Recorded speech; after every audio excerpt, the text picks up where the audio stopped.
男人的妻子刚刚去世才短短1个月，他便急不可耐地想要迎娶自己的养女。18岁的女孩艾莲娜还沉浸在失去养母的悲痛之中，她无法接受养父这样的行为，却没有任何能力去反抗。然而就在婚礼当天，人们却不见了艾莲娜的身影。原来那个和艾莲娜毫无血缘关系的哥哥，竟然选择了和父亲决裂，带着艾莲娜逃离了村庄。从此，男人沦为了村民谈论和嘲笑的对象。他一连好几日都躲在家中没有出门。1个礼拜后，在离家不远的湖里，男人发现了艾莲娜的头纱。他发誓一定要找到艾莲娜和儿子的去向。男人名叫罗斯，12年前他曾是一个移民沙俄的贵族，可战争让他失去了财富。不得已之下，他带领着自己的族人回到了故乡定居。他的儿子亚克力和妻子戴安以及养女艾莲娜都陪伴在他的身旁。罗斯和族人们努力了多年，在故乡贫瘠的土地上安定了下来。他们筑起房屋，形成村落，以放牧为生。亚克力和艾莲娜也在朝夕相处的过程中，互生情愫，偷尝了禁果。当戴安发现15岁的养女怀孕后，她担心暴躁的丈夫对艾莲娜动粗，于是她以艾莲娜生病为由，将养女送去了临时朋友的家里躲了起来。在艾莲娜生下一对双胞胎后，戴安的朋友为2个婴儿找了一户好人家，他们才把艾莲娜送回了家乡。可就在第3年，戴安因感染了一场瘟疫病逝。无法忍受孤独的罗斯将目光投向了18岁的养女艾莲娜的身上。亚克力无法眼睁睁地看着心爱之人成为自己的继母，于是他决定带着艾莲娜私奔。他们跟随着一支乐团去到了萨洛尼卡，好心的乐团负责人收留了他们。剧团里大都是背井离乡、艰难求生的艺术家们。刚好亚克力从小学习手风琴，团长希望剧团注入新的乐器，于是邀请了亚克力加入他们的团队。在这里，他们虽然拿着微薄的薪水，但他们有一个稳定的住所，也不至于挨饿。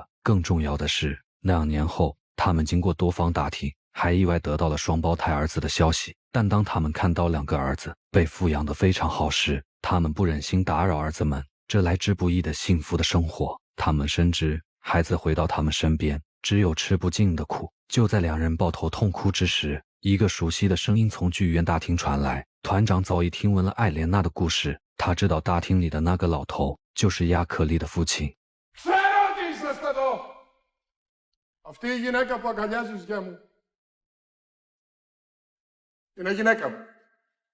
于是他为艾莲娜找了一个藏身之处，让他们暂时休息躲避些日子再回来。在离萨洛尼卡不远处的海滨小镇，团长把亚克力引荐到一处烂尾楼里，这里聚集了更多落魄的音乐家。在那个战乱年代，音乐带来的纯粹的魅力让他们第一次感受到生活还有诗意的一面。在音乐家们的感染下，亚克力感觉到大洋彼岸的美丽国，去到那里才有一线活下去的希望。留在家乡，他们永远在借别人的衣服穿，一直会这样寄人篱下，永远也摆脱不了父亲的纠缠。于是亚克力和艾莲娜协商，他还年轻，他想要去大洋彼岸发展，可去美丽国的船费对于他们来说是一笔庞大的天文数字。巧合的是，隔天他们得到了一次演出的机会，虽然只是去一家大型餐厅演奏，但许久没有演出机会的他们毅然决定前往。他们花费了$3的车票，连夜乘坐火车到达目的地。可当他们一行人到达餐厅后，那家餐厅却大门紧闭，身处乱世，似乎意外总是比明天来得更快。他们站在餐厅的窗外叹息，久久不愿意离开。团长蹲下身子，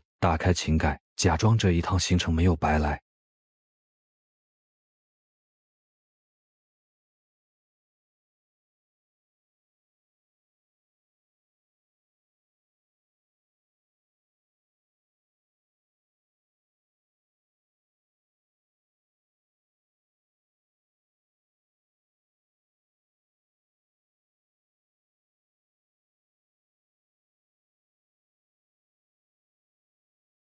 可悦耳的小提琴声却引来了路过士兵们的嘲笑。这一次的出行让他们本来就雪上加霜的生活，背着来回2趟的火车票浪费后，显得更加的拮据。而刚上火车，团长发现他头上的毡帽不知掉到了哪里，他不习惯地摸着没有毡帽的头发，然后低头四处寻找一番。小小的一顶毡帽仿佛让他遭到了致命的打击一样，长期积累的生活压力一瞬间爆发了出来。他一屁股坐在座位上，无言的抽泣。回到庇护所的途中，亚克力听见老人在抱怨着。Και αυτοί μας πετάνε σαν να είμαστε ζώα από εδώ και από εκεί. Θα το κάνουν στρατόπεδα εδώ πέρα. Θα φέρουν μονάδες από τον νότο. Ο πόλεμος μας έλειπε.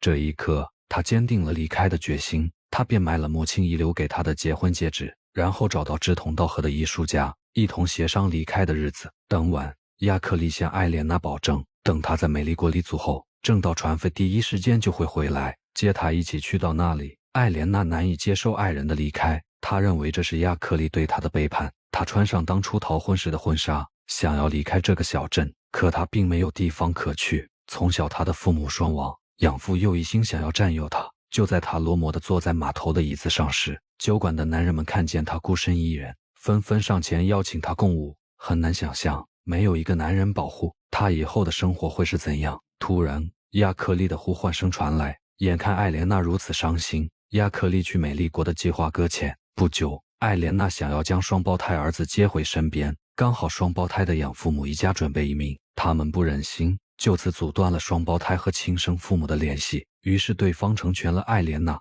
把双胞胎送回到了他们的身边。虽然新环境反差很大，但血缘的神奇之处在于，他们依然会紧紧相连。可就在此时，希腊独裁者上台，为了向欧洲靠拢，他们想要抹杀一切的东方痕迹。作为手风琴演奏家的亚克力，只要手风琴的声音响起，就会被认定为反动行为。为此，亚克力非常的反感。他和其他音乐家们参加了反独裁的群体中，为此他们时常受到警察的抓捕。在一场进步青年举行的舞会中，罗斯被音乐声吸引了进去，在人群里，他一眼便看到了艾莲娜的身影。这一次，罗斯并没有像之前那样失态，他似乎已经和执念和解。就在他默默地退出舞会现场时，他一头栽倒在了大门口。罗斯死了，亚克力和艾莲娜将他送回故乡，并为他举行了隆重的葬礼。可就在他们回到阔别已久的家中时，罗斯养的牲口全部被村民残杀，并挂在房前的树上。他们在抗议亚克力娶了自己的继母，还有一些极端的村民，甚至在他们居住期间，不停地向他们家里扔石头，想要把他们驱赶出村庄。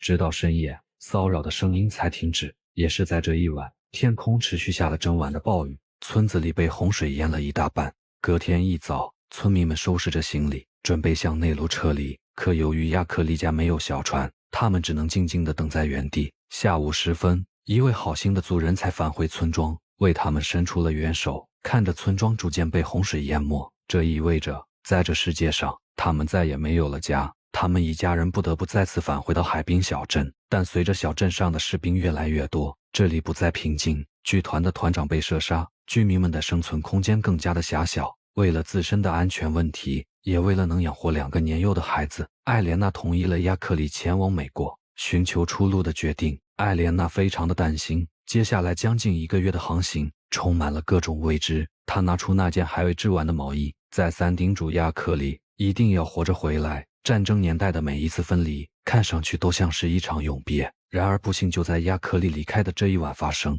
当艾莲娜的2个孩子还在睡梦中时，警察局的汽车来到他家的门口，将他带进了监狱，罪名就是包庇激进分子罪。这一待就是4年。艾莲娜非常的绝望，家中2个儿子还需要她照顾。从此，他们没有了父亲，没有了母亲，变成了战争中无家可归的孤儿。4年后，被释放出狱的艾莲娜回到以前的庇护所，可那里一片被焚烧的痕迹，唯独那件逃婚时的婚纱被挂在他们的大门前。出狱后的艾莲娜第一次看到了亚克力的来信，信中亚克力称，到达美丽过后，那里并没有想象中的美丽。由于没有合法的证件，他们每天东躲西藏，根本没有工作的机会。最后在恶臭扑鼻的牢房里度过了很长的一段时间。那些到处是机会，到处是金钱的传说，只不过是梦幻一场。1941年，二战爆发，德国入侵希腊全境，艾莲娜被举报受过东方文化熏陶，她再次被捕入狱。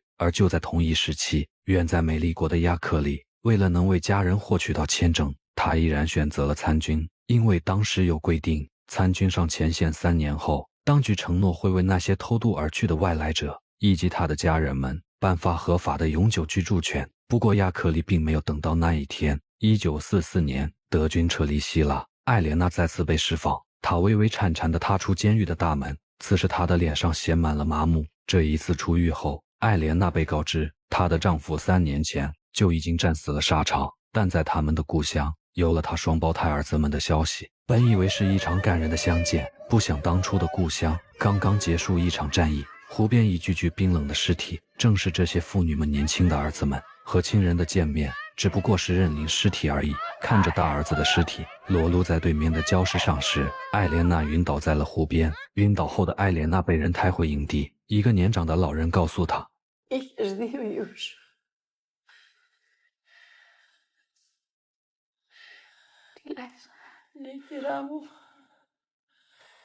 原来艾莲娜的另一个儿子也死在了这里。好心的老人说，他把他从冰冷的湖水里拖到了木板上。隔天一早，老人便带着艾莲娜去到隐藏孩子的地方，但战火还未完全熄灭。艾莲娜顾不上危险，径直朝老人指引的方向跑过去。令艾莲娜没有想到的是，战壕的另一边正是亚克力的故乡。村庄里的大部分房子已被淹没，由于亚克力家地势稍高，他们的房子还屹立在湖面。小儿子的尸体平静地躺在他们家2楼的阳台上。兜兜转转后，艾莲娜又回到了痛苦的根源。艾莲娜爬到儿子的身边，她喃喃自语道，